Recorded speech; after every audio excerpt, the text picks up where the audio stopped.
Hello అండి, welcome back to my channel. Andhra Pradesh రాష్ట్ర వ్యాప్తంగా ఉన్నటువంటి 59 సంవత్సరాల వయసు కలిగినటువంటి మహిళలు ఎవరైతే ఉన్నారో వారందరికీ కూడా ప్రభుత్వం అయితే అద్రిపోయే శుభవార్తలు అయితే తీసుకొని రావడం జరిగిందండి. సో వారందరికీ కూడా మరో 2 రోజుల్లో డబ్బులు అయితే ఖాతాలోకి పడబోతున్నాయండి. సో మన నారా చంద్రబాబు నాయుడు గారు ఎవరికి జమ చేయబోతూ ఉన్నారు, ఎవరికి ముందుగా డబ్బులు అనేవి వారి ఖాతాలోకి నేరుగా జమ అవుతాయి, మనకు ఎప్పటి నుంచి డబ్బులు వస్తాయి, అలాగే మార్గదర్శకాలను కూడా ప్రభుత్వం అయితే ఖరారు చేసిందండి. అలానే మనకు మన ఆంధ్రప్రదేశ్ రాష్ట్ర వ్యాప్తంగా డబ్బులు వస్తాయి ఒక డిక్లరేషన్ అయితే ఇవ్వడం జరిగిందనమాట. సో ఈ వీడియో అయితే చెప్పేస్తాను. సో ఎవరు కూడా స్కిప్ చేయకుండా ఫస్ట్ నుంచి లాస్ట్ వరకు చూడండి, అప్పుడే మీకు పూర్తి ఇన్ఫర్మేషన్ అయితే క్లియర్ అండ్ క్లారిటీగా అర్థమవుతుంది. అలానే మన ఛానల్ ని ఎవరైనా కొత్తగా చూస్తున్నట్లయితే వెంటనే సబ్స్క్రైబ్ చేసుకోండి. సబ్స్క్రైబ్ చేసుకోవడం వల్ల ఇలాంటి తాజా అప్డేట్స్ అన్ని కూడా మీ మొబైల్ ద్వారా ఉచితంగా తెలుసుకుంటూ ఉంటారు. సో ప్రభుత్వం నుంచి ఇలాంటి లేటెస్ట్ అప్డేట్స్ అన్ని కూడా మీరు మిస్ కాకుండా తెలుసుకోవాలనుకుంటే ఖచ్చితంగా మన ఛానల్ ని సబ్స్క్రైబ్ చేసుకోండి. ఇంకా లేట్ చేయకుండా టాపిక్ లోకి అయితే వెళ్ళిపోదాము.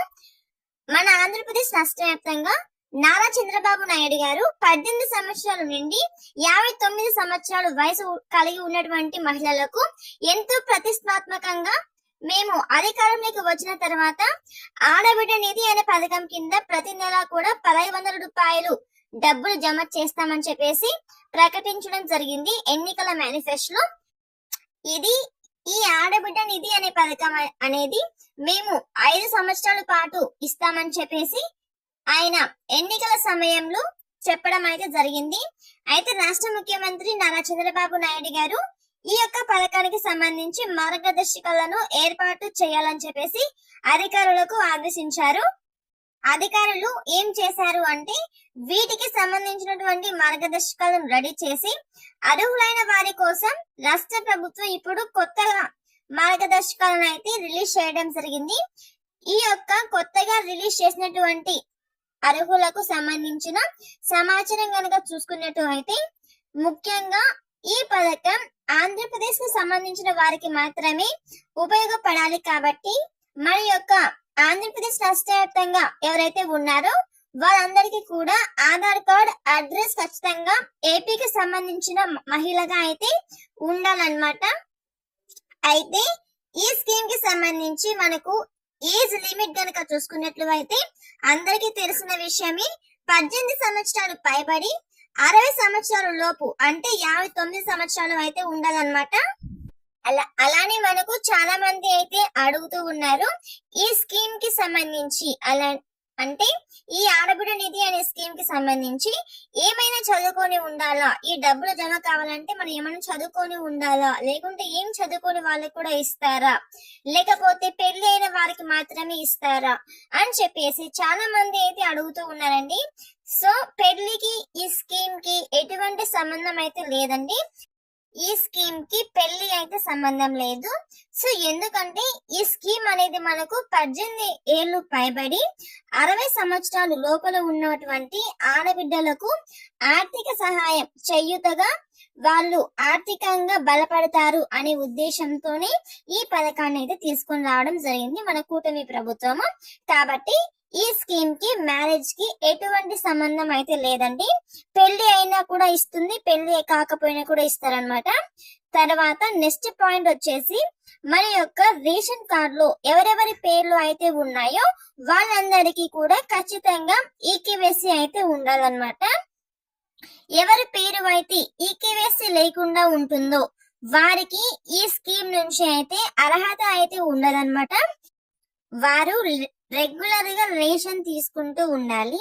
అలానే వారి రేషన్ కార్డ్ అనేది యాక్టివ్ లో ఉండాలి. అంటే ప్రతి నెల మనకు రేషన్ బియ్యం ఇస్తూ ఉంటారు కదండి.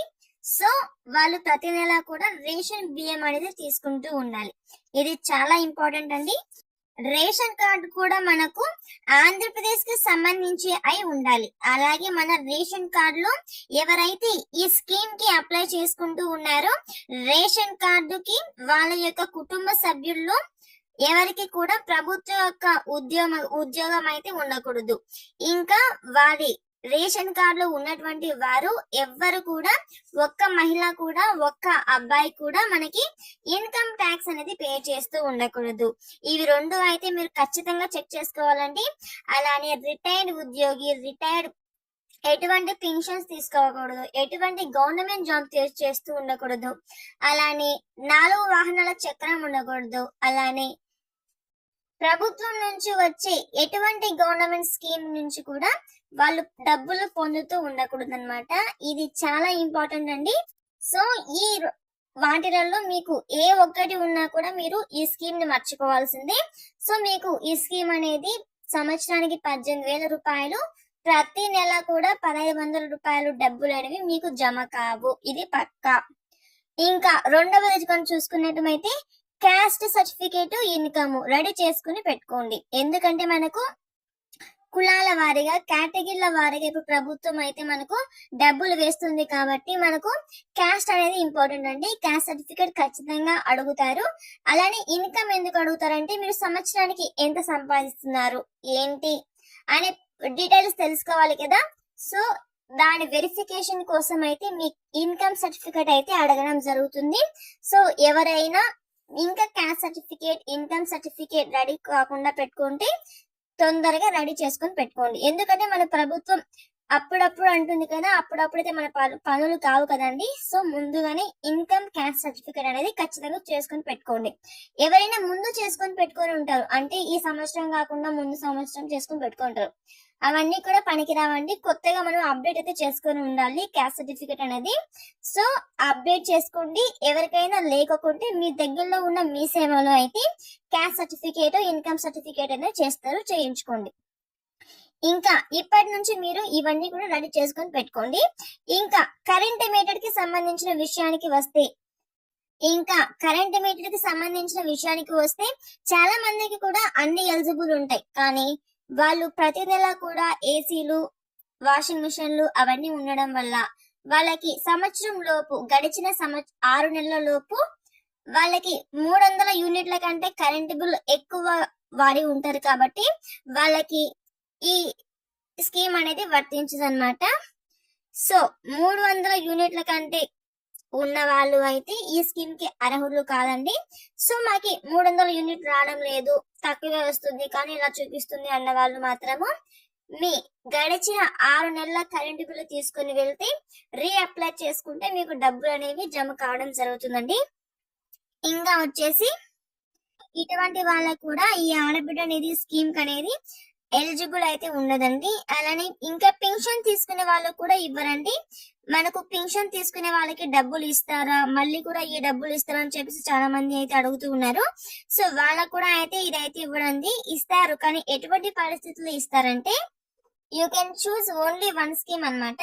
అంటే మీరు ఎటువంటి స్కీమ్ అయినా ఒక స్కీమే తీసుకోవాలన్నమాట. అంటే ఆడబిడ్డ నిధి అనే స్కీమ్ అయినా ఎంచుకోవాలి, లేకుంటే పెన్షన్ అయినా ఎంచుకోవాలి. రెండిట్లో ఒకటి మాత్రమే మీకు ఇవ్వడం అయితే జరుగుతుంది అనమాట. ఇంకా నెక్స్ట్ కనుక చూసుకున్నట్లయితే సో ఇవన్నీ కూడా ఉన్న వాళ్ళకైతే ఈ స్కీమ్ కి అయితే అర్హులు కాదండి. సో ప్రభుత్వం మీకు డబ్బులు జమ చేసిన వెంటనే మీ ఖాతాలలోకి జమ కావాలంటే ఖచ్చితంగా ఈ 2 పనులు అయితే చేసుకొని ఉండాలి. ఫస్ట్ వచ్చేసి బ్యాంక్ అకౌంట్ కి ఆధార్ కార్డ్ నెంబర్ తో లింక్ చేసుకొని ఉండాలి. లేకపోతే దీన్ని ఎన్పిసిఐ లింక్ అని అంటారనమాట. సో దీనిని ప్రభుత్వం అయితే తేల్చి చెప్పింది, ఎన్పిసిఐ ఉన్న వారికి మాత్రమే డబ్బులు జమ అవుతాయని చెప్పేసి, లేకుంటే ఇవ్వమని చెప్పేసి చెప్పడం జరిగింది.